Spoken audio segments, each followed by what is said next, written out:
Buenas tardes. Bueno, la verdad es que hoy es más difícil que nunca, porque después, enhorabuena Fernando por tu charla, me ha parecido magnífica. Entonces, hablar un poquito, yo lo tengo, después de estas dos disertaciones, eh, lo tengo fácil por una razón, porque quien habla va a ser Kertész. Entonces, pues, las fotos de Kertész, por eso estoy más tranquilo, por así decirlo. Bien, dicho esto, vamos a hablar de este genial fotógrafo húngaro. Hungría, desde luego, es un país que ha aportado mucho a la historia de la fotografía y este, además, como dijo Bresson, lo que hemos hecho nosotros, primero estuvo Kertész, primero llegó André Kertész. Y desde luego es sorprendente el talento, un talento innato que él decía que había adquirido, que se basaba sobre todo en un talento adquirido por naturaleza y no fruto quizás tanto del estudio, sino de ese carácter innato, complementado con la experiencia, con la prueba, el acierto, el error. Vamos a ir pasando diapositivas. Bueno, yo le he llamado sombras, momentos y distorsiones. El instante decisivo es algo muy trillado y que siempre nos lleva o nos recuerda a Kertész, perdón, a Cartier-Bresson, y los momentos, las sombras y las distorsiones también a este genial fotógrafo. Y ahí le vemos en 1915 en un autorretrato. Él decía que ver no es suficiente, tienes que sentir lo que fotografías, un poco en la línea con lo que decías tú hace un rato también. Y a mí esta frase además me parece muy interesante. Si quieres escribir, tendrás que aprender el alfabeto visual del que nos ha hablado Benito hace un rato. Después escribe y escribe. Pero con eso no basta, tendrás solo un alfabeto perfecto. Sin embargo, lo más importante es aquello que escribes, lo que expresas, la expresión unida a esa composición. Lo mismo puede decirse de la fotografía. Las fotografías pueden ser técnicamente perfectas e incluso bonitas, pero pueden carecer de expresión alguna. Y bueno, ahí tenemos un ejemplo precisamente de esa fotografía que veíamos de la capacidad compositiva ya en sus primeros momentos de Kertész. Andor Kertész nace en Budapest, otro fotógrafo muy longevo, en 1894. Su padre era vendedor de libros de origen judío, su madre cristiana. Y bueno, fallece su padre, queda huérfano y su madre le regala a él y a su hermano una cámara, una Leica Box, con la que empieza sus primeras fotografías, fotografiando con su hermano. Es en esos momentos, él siempre, a lo largo de su vida, recuerda esa etapa como aquella en la que aprende los principios, la técnica fotográfica que le permite después el desarrollo de su carrera, una carrera durante más de 70 años. Pasión, en este caso. Bueno, ingresa en las filas del ejército austrohúngaro, vive la Primera Guerra Mundial también. Allí realiza algunas de sus primeras fotografías, gran parte de ellas, la mayor parte, se pierden por avatares de la guerra. Resulta herido en un brazo y en el pecho, lo que le deja convaleciente. Y además es en esa convalecencia cuando realiza una de sus fotografías más renombradas, más conocidas, que veremos después, una fotografía precursora de la serie de distorsiones que veremos también en alguna medida. Bueno, se habla de las etapas de Kertész, se traslada, la primera etapa es la etapa húngara, veremos algunas fotografías de las distintas etapas. En 1926 se traslada a París y ahí adquiere una Leica, la primera cámara de 35 milímetros con la que tiene contacto, realiza reportajes para revistas como Bull, Art, Vivant, bueno, en fin, las que veis ahí renombradas. Es seguramente una de las etapas más fecundas y las que pone en práctica esos conocimientos previamente adquiridos en su Hungría natal y además le permite pues entrar en contacto con lo más grande de la cultura y del arte en la capital francesa. Bueno, como veis, colabora con Vogue, con Condé Nast. Ahí vemos una fotografía del carnet de prensa. Y bueno, después, de la mano de la agencia Keystone, viaja a Estados Unidos mediante un contrato que resultaría muy frustrante por cuanto le impediría hacer la fotografía que realmente a él le gustaba. Una cuestión también muy significativa y que me gustaría añadir, que es Brassai. Ya hemos hablado de Brassai aquí. Bueno, pues Brassai aprendió de Kertész. De hecho, lo llevó de la mano. Y bueno, cuenta de hecho que, si sabéis o hemos visto la lección de Brassai, vemos que la noche es algo muy característico en la fotografía de Brassai. Bueno, pues Kertész le lleva una noche a realizar fotografías por París y le enseña cómo hacerlas. Se ponen a charlar y toma 2 o 3 exposiciones. Además, toma 1, 2 o 3 de 8, de 6 minutos o de 10 minutos. le bastaba con eso. Además, no se podían permitir el lujo de hacer muchas fotos. De hecho, se cuentan unas 100.000 fotografías en la historia fotográfica de Kertész, de las cuales unas 1.000 son conocidas. Es un poco con lo que tú dices de la cantidad, no hace falta hacer muchas. Él no hacía muchas, él tenía la imagen, la fotografía en la cabeza, preconcebida. Y Brassai le dice, ¿no vamos a hacer fotos nocturnas? Dice, es lo que estoy haciendo. Y le enseñó precisamente a tomar exposiciones nocturnas. Muy curioso. Bueno, seguimos. Su etapa en Estados Unidos le hace vivir momentos difíciles. Él era consciente, quizás un poco orgulloso, de su talento y se cree que no es suficientemente reconocido en los Estados Unidos. Además, el idioma fue una barrera. Aprendió un poco francés y luego el inglés le costó mucho. Su mujer fue una empresaria de la cosmética que tuvo cierto éxito. Él ya no pudo volver, como hubiera sido su deseo, a París, a su París añorado, y sigue fotografiando para revistas, para House Garden, fotografías de moda, de niños, de arquitectura, pero sigue haciendo el tipo de fotografías que a él le gusta. Durante la Segunda Guerra Mundial, Hungría fue considerado por los aliados un país enemigo, incluso le prohibieron hacer fotografías en la calle, y eso quizás alumbró o dio lugar a una de sus mejores fotografías desde el apartamento en Washington Square, que veremos algunas fotografías aéreas que son francamente espectaculares. Y en esta de la derecha pues vemos esa preocupación por la composición, por la línea, por el punto, por todo esto que sintetiza un poco las ideas que hace un rato nos transmitía Benito. Fijaos que cómo ha utilizado aquí esta composición no sería lo mismo sin esperar el momento también. Él probablemente se sitúa aquí, tiene la imagen prevista, pero espera a que acontezca algo. Algo que además vemos que se va a repetir después en otras instantáneas, algo que hacía ya Doisneau en su fotografía desde el escaparate, en la mirada de Soslayo, por ejemplo. Todos estos, Doisneau, Bresson, Brassai, beben de las fuentes de Kertész. Bien, pasamos. A partir de 1962 vive lo que es conocida como su etapa internacional, se libera de un contrato en exclusiva con Condé Nast y le empiezan a llover los reconocimientos, las exposiciones, viaja incluso a España, viaja a Martinica, viaja por todo el mundo y recibe numerosos galardones.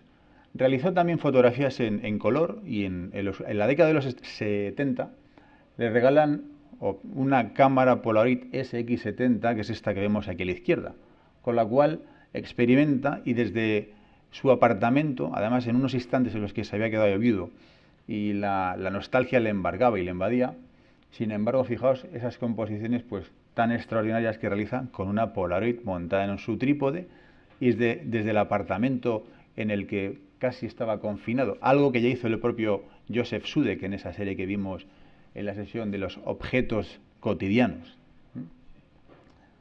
Bueno, vamos a ver una selección de fotografías en las distintas etapas. Esta es de París de 1927.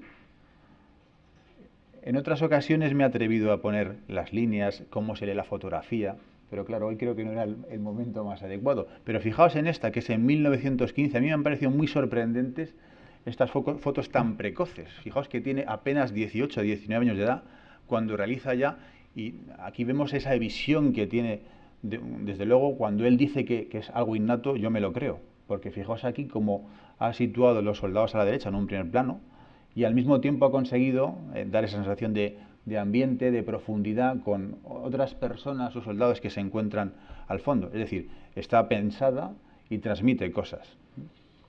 Bueno, otras imágenes de su etapa húngara, en 1918, en 1919, lo mismo, el momento apropiado en la foto de la izquierda, qué casualidad que ha cogido el gato subiendo por las escaleras. Y además el mérito es que haría una o dos exposiciones, o seguramente esta. Me imagino que en 1918 con las placas de cristal no podría permitirse el lujo de hacer múltiples exposiciones como hacemos hoy en día con las fotos digitales, y además las clavaba.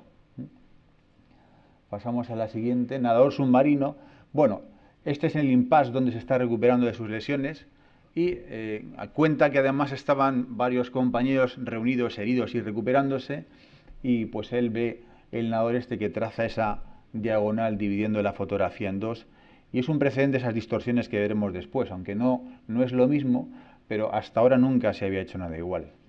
La etapa en París, esta es una placa rota de 1927. Hay una cosa muy curiosa, Es famoso Robert Capa por su maleta perdida.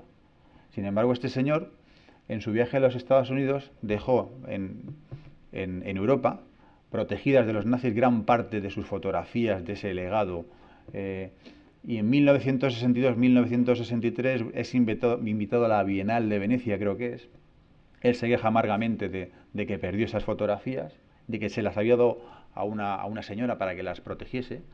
Y bueno, publican un artículo, creo que es en Le Monde, una señora lo lee y se pone en contacto con él. 4 días después está en Francia y en un castillito en la campiña francesa esta señora había guardado las fotografías durante años y recuperó más o menos el 60% de esa etapa en París.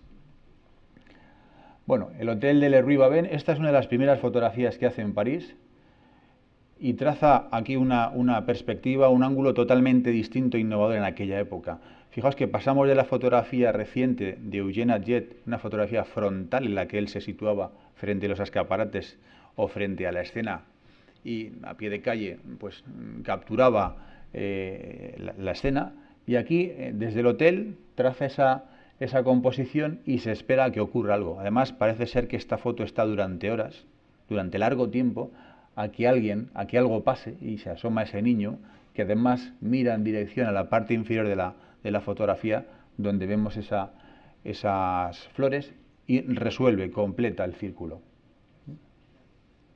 Bueno, Chet Mondrian, París, 1926. A mí, bueno, él no destaca por ser un retratista excepcional, pero Mondrian es un pintor muy singular. Ya vimos un retrato de Arnold Newman muy característico. Es un pintor que además en su casa el verde, por ejemplo, lo tenía prohibido, según cuentan, y jugaba con el amarillo, con el rojo y con el azul en sus composiciones. De hecho, os invito a... Bueno, vamos a ver un ejemplo ahora de la obra de Mondrian en la siguiente. Esto es Mondrian, a esto se dedica. Y cuando vemos esto y después vemos la foto que hace Kertész, comprendemos por qué hizo esa foto. Con lo cual, eso de que el retrato de ambiente lo inventa Arnold Newman, yo ya lo pongo en entredicho. Lo vamos a ver en la siguiente. Fijaos la foto de la izquierda, que a mí me parece extraordinaria. Cómo ha dividido la fotografía en dos fotos, la de la izquierda, la de la derecha, y además con sucesivos planos que nos adentran y nos hacen penetrar, primero pasando por la maceta, por la mesa, por la puerta, y vemos las proporciones geométricas que están, nos podemos tirar minutos, incluso ya hasta horas, observando y analizando esta fotografía, y desde luego, finalmente llegamos a la conclusión que es la casa de Mondrian. Y la de la derecha, pues igual, el cenicero en el centro, las gafas del pintor, esa mesa rematada por esos dos triángulos negros, y todo gravita, todo gira en torno a esos protagonistas que son las piezas del pintor, su pipa y sus gafas, ¿no? Montmartre, 1927 y 1928. Bueno, podemos ver fotos de Bresson, podemos ver fotos de Brassai, y desde luego aquí vemos la inspiración, sin duda. Esas escaleras que son tan llamativas y tan poderosas, con esa forma tan sencilla y tan compleja al mismo tiempo de captar la atención del espectador y dirigirla, pues, y penetrar casi, a mí personalmente, incluso a la derecha. Parece que estoy bajando las escaleras y que me invita a ver incluso qué hay más allá. Bueno, Meudon de 1928, hay un reportaje de la BBC, que lo podéis ver incluso en internet, está en YouTube, que cuentan que Kertész en ese reportaje, cuando hace una fotografía de Meudon, esto es un barrio de París, un barrio normal y corriente, de hecho podéis ver fotos hoy en día con coches estacionados, pues él hace esta fotografía, una fotografía vulgar casi, corriente. Pasamos a la siguiente y vemos pues que la revela y vuelve unos días después y consigue captar el ambiente, ese sujeto en primer plano y el tren pasando por arriba, y transforma lo que es un suceso o un lugar que no tiene la mayor relevancia en un acontecimiento único y además irrepetible. Esto pues seguramente no vuelve a pasar, es el instante, el momento. El tenedor, bueno, una abstracción, una fotografía imitada hasta la saciedad, también de corte muy abstracto. A él se le llama incluso fotógrafo de corte surrealista, aunque él no le gustaba que le llamasen así. Como vemos, la más mínima expresión. Podéis tratar de reproducir, como he visto yo varias fotos, esta imagen con alguna iluminación, un flash cenital, y nos daremos cuenta de la dificultad de no quemar el tenedor y además de ese fondo blanco, esa superficie de la mesa, de también no tener unas manchas o una iluminación excesiva. No es tan fácil o tan sencillo como parece. Al menos a mí me lo parece. La Torre Eiffel en 1929. Bueno, nuevamente un ejercicio extraordinario. Vemos nuevamente la influencia incluso de las corrientes o del cubismo, como se ha dicho también en ocasiones al hablar de Kertész, cómo ese círculo de la Torre Eiffel al final lo recorres y envuelve a las personas que están allá abajo. La carretera, hay múltiples lecturas en esta fotografía. El reloj de la Academia de París de 1929, algo inusual, un punto de vista absolutamente desconcertante, desconocido. ¿A quién se le ocurriría hacer esto? Hoy en día seguramente sí, pero porque tenemos esa memoria visual, esa carga visual, pero esto verdaderamente es un camino fruto de la exploración propia, ¿no?, que se condensa en imágenes de este tipo. Las distorsiones. En 1933 le encargan una serie de distorsiones, realiza unas 200 fotografías, de las cuales se conservan unas 178. Él en su etapa en Estados Unidos se las enseña a Stieglitz le gustan, y dice: muy pronto todo el mundo estará haciendo distorsiones. Y efectivamente todo el mundo le estaba copiando y haciendo distorsiones. Bueno, se conservan unas 178 y desde luego pues son imágenes que en general los críticos califican de surrealistas, son desconcertantes, ofrecen visiones. ¿Quién no se ha mirado en el espejo? ¿Quién no se ha mirado en un río o en un charco? ¿Quién no se ha entretenido con el agua viendo su propia imagen o en una lámpara que tenemos en casa? Bueno, pues en definitiva esto condensa esas imágenes también que subconscientemente pasan por nuestros ojos y somos incapaces a veces de percibir. La etapa americana, bueno, algunas de estas fotos son las que más me gustan a mí, desde luego. Desde su apartamento en Nueva York, ahí vemos en 1977, y esta foto está hecha con un tele desde su apartamento en Washington Square en 1954. Estas fotografías después dan lugar a un libro, una exposición nocturna y la misma foto hecha de día, con personas a la derecha, con ausencia, creo que no hay ninguna persona paseando en la fotografía de la izquierda, con un encuadre ligeramente diferente. En el primero el árbol situado en el centro, en el otro lo vemos un poquito más arriba, una imagen además blanco y negro de corte, incluso, bueno, preguntaba antes por fotógrafos japoneses. A mí sí que me recuerda un tanto a la estética de algunas pinturas y escenas de pintores japoneses sobre todo. Bueno, las Torres Gemelas. ¿Quién iba a decir que Kertész también capturó las Torres Gemelas? Ahora veremos más imágenes donde aparece ese busto, que ese busto tiene un significado muy importante para Kertész. Pero fijaos que lo pone en ese vaso, que parece el propio tronco, con el que lo une o se funde con el parque. Y esas distorsiones en el espejo, las dos torres al fondo, es una imagen con una gran carga simbólica. Y la derecha, desde luego, ahora tiene más todavía esa carga simbólica, por cuanto las dos torres son un símbolo universal, con esa cruz. Es que parece que esta foto está hecha para los tiempos modernos. Y con el pájaro que puede, o la paloma, la paloma incluso de Picasso, ¿no?, que puede simbolizar o significar o incluso despertar recuerdos, especialmente la gente que haya vivido la tragedia de los atentados del 11S. Bueno, la etapa internacional. Esta es una fotografía en Buenos Aires. Aquí vuelve un poco a disfrutar de la fotografía. Sabes que él, cuando llega a Estados Unidos, ofrece una serie de reportajes para la revista Life y lo rechazan por 3 veces.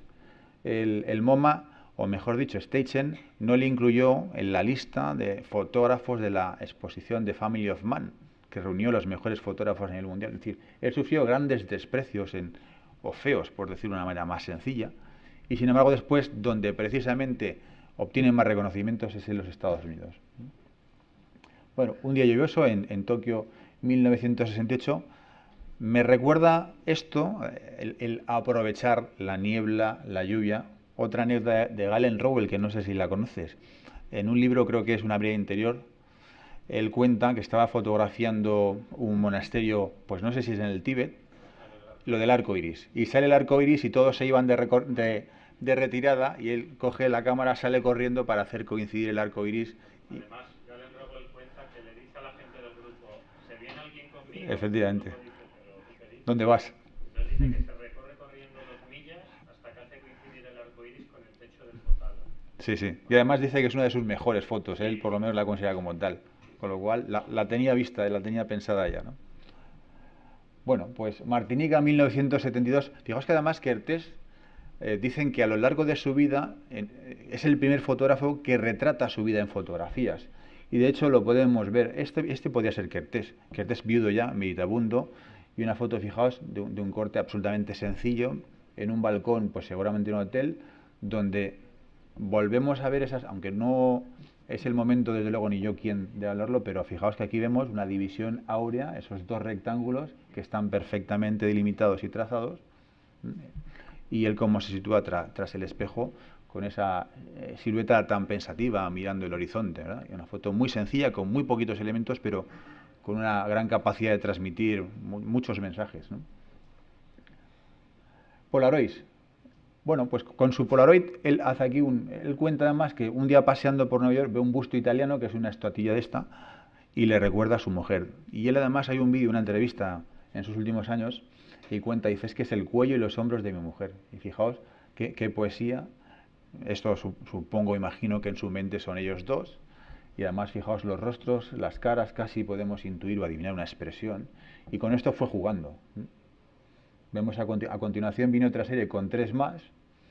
Fijaos la soledad que refleja o transmite la foto. Con qué poquito hace un gran trabajo, creo yo, un extraordinario trabajo, una serie fantástica con una Polaroid.